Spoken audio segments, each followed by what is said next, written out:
Hi guys, welcome to this episode. We're going to explore more Qigong questions. Nice day, so I thought we'll do it outside. First question is by DJ. Initially, I thought the episode would cover the imaginary tree. Oh, so that was a few episodes back on the tree Qigong. As taught in each one. Is that type of tree imagery, pulling the tree up, down, forward, backward, and to the side, similar to what you cover in this video? No, it's not. It's completely different. Do you see any similar benefits with visualizing the similar tree as in each one as you cover in this video? Yes. Also, as you mentioned, I would love to see an episode where you talk about posting properly. Yeah, so I did about a 1 hour lesson on how to post. So if you go to my website, there's a course on that. You're welcome to watch that. But for a 10-minute podcast, I'll just answer your first few questions. So I'm going to maybe stand up, it'll be easier. Okay, when we get back, I'll show you some stuff. Okay, so posting in each one, you're asking about the shaking the tree. Assuming that you did the basic level where you're holding the ball made out of paper, and also you get the elastic band going, and also you get the string going up, hang your spine, you work on each vertebrae, you're sitting on your horse, you get a ball here, you're rooting into the ground, you did all that. And then you start shaking the tree, right? So you can move it to the left and to the right. I'm gonna exaggerate for the camera, because you really shouldn't move more than 1 millimeter. But for the camera, I'm gonna move about 4 inches, right? So you turn the ball left and right, up and down, forward and backward, but in each one we do it opposite. So if the arm is moving to the left, the body moves to the right. So they move opposite. If the hands move up, you actually move your body down. When the arms move down, you move your body up. And then you do it about 1 millimeter. And what you'll find is if you do that, you start moving from here. So the idea of shaking the tree, besides for combat purpose, is to unite the body in such a way that you're moving from your dantian. What that does is it unify your body. Or as the founder of each one, Wang Hingjai would say, 肌肉如一, which means all the muscles united as one, right? So this kind of tree stuff is very different than what I talked about in the previous episode, where when you're posting, you might go into something like this, and you're going much higher than just your own personal space, right? When we get back, we'll talk a bit more about this. All right, so this idea of shaking the tree and stuff like that was mainly used for combat. But from a health posting point of view, when you do that kind of contrasting shaking movement, that's about 1 millimeter, again, you start using the dantian for movement. So you unite the body. As you do it more and more and more, the inner body, the blood will start going down and you'll feel it right here. So that's really, really good for physical vitality. In fact, you'll start feeling blood almost at the tip of your fingertip. Your entire body gets filled up, right? If you stand even longer, like maybe if you want to keep going, like maybe after about a year or so, this will get filled up so much, this will start to open up. And then that's when you start sitting in your each one pose. And that's really good for stuff like if you have a lot of stress, or if you have a lot of anxiety or depression. When this opens up and this fills up, and you leave your head, so everything that's up start going down, you stop overthinking, you stop anxiety, you stop depression a lot more, right? But that's very, very different than the type of posting that I talked about in the previous clip on tree Qigong, where you might stand in a posture like this. But it really doesn't matter where your arms is, where you're no longer just thinking about your body. Instead, you're working with the field outside your body, going deep into the ground and really high. That's not to say each one people doesn't do that, but it's really, really rare. Whereas in classical Taoism, that's pretty much a common thing, where you're literally like a tree reaching as high as you can and going down to the ground. What that happens is this will start happening outside your body, right? So you're working with the magnetical field. That's a complete different paradigm. Most people that focus on fighting, like internal martial art, will never hit that level, or they don't know it exists, because in classical Taoism, they only pull certain parts of it for fighting, right? Historically speaking. And the healing factor is different. When you open up your field a lot more, and not just work on syncing your stuff, like in each one, the bigger your field gets, the better you feel. Because the smaller your field is, the harder it is, the smaller it is, and small is fear, and tightness is anger, right? The bigger it is, the softer it is. And the softer you are, the more empathy and love you have. And the bigger that you expand, the more sense of well-being and peace you have.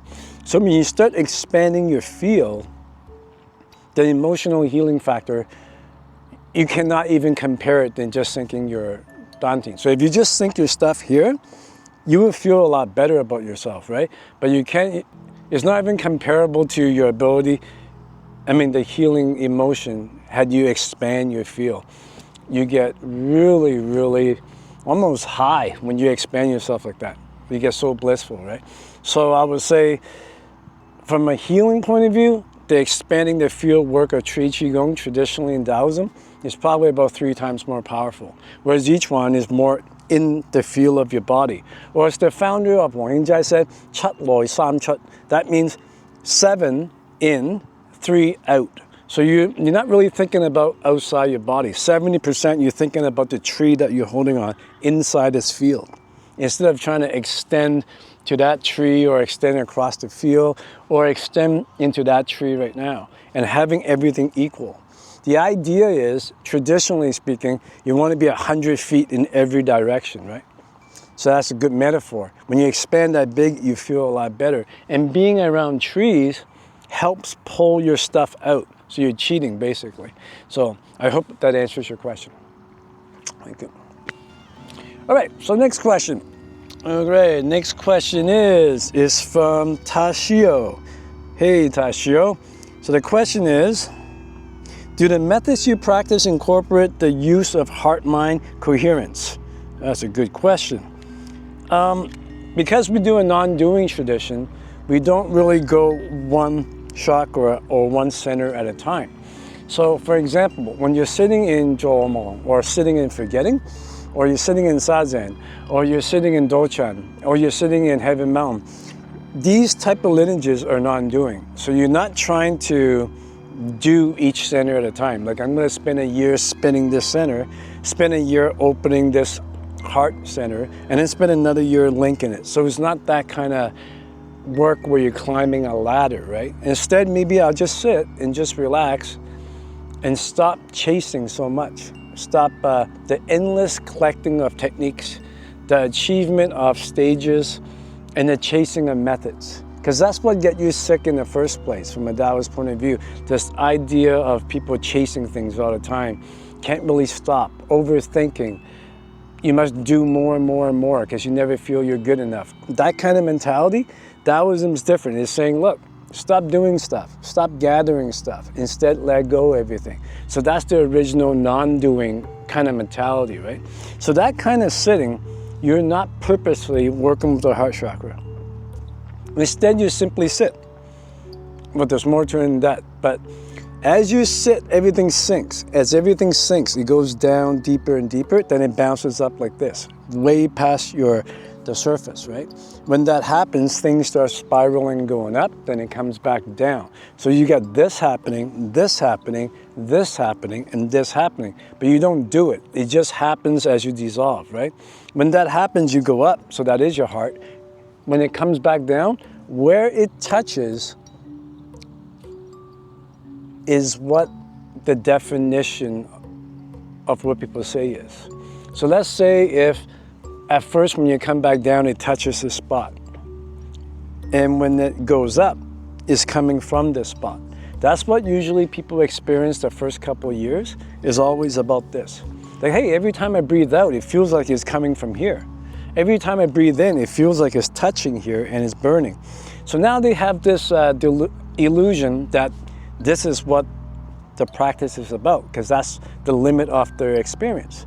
And the limit of your experience dictate your perception. Therefore, this center becomes activated. And when you start feeling this stuff from here, you gotta, if people ask you, what is Qi? You'll probably say something like, oh, it's physical vitality, it's the life force, it's power. Because that's where you're feeling it. And this is a power center, right? This is your physical vitality.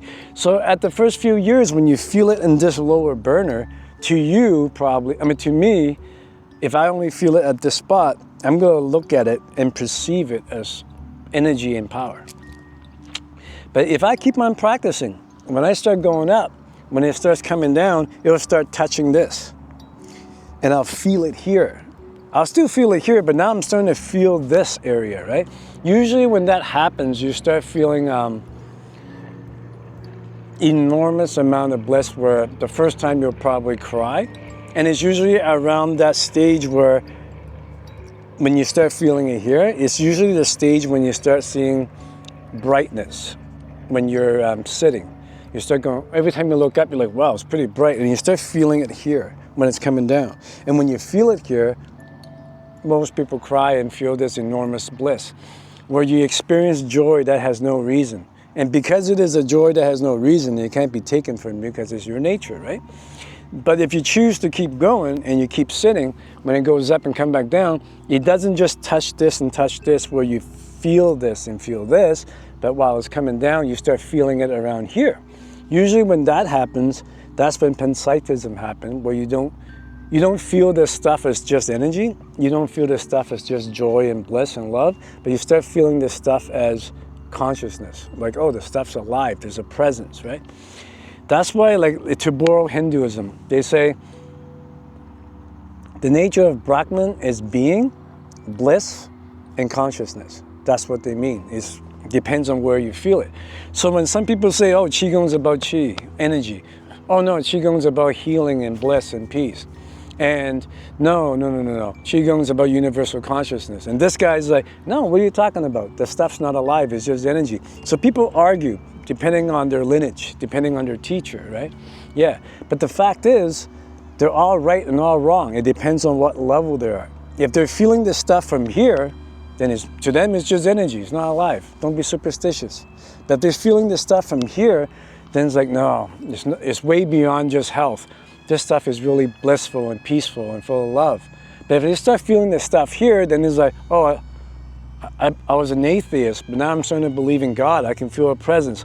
So that's why when people argue about this stuff, it depends on their level of experience. Like, for example, let's say I got this little brass ball right now, right? And let's say I pour some salt on it. So if I lick it right now, it's going to be really salty, right? And the shape of this is a circle. Now, if I'm only using my eyes and I'm not allowed to use my tongue, and someone give me this ball that's full of salt that I can't see, but I can see the circle, and I can see that it is circular. I can see the shape, but I don't know what taste it is. Now, if someone blindfold me and I'm only allowed to use my tongue, now I can taste that it is salty, but I don't know what shape it is. So they're both right. Is it salty? Yes. Is it circular? Yes. Depending on what senses you're using limits your perception and therefore your definition. That's why it's important not to hold definition too tightly. So this is your senses. Just like your eyes and your tongue, well, these are your senses.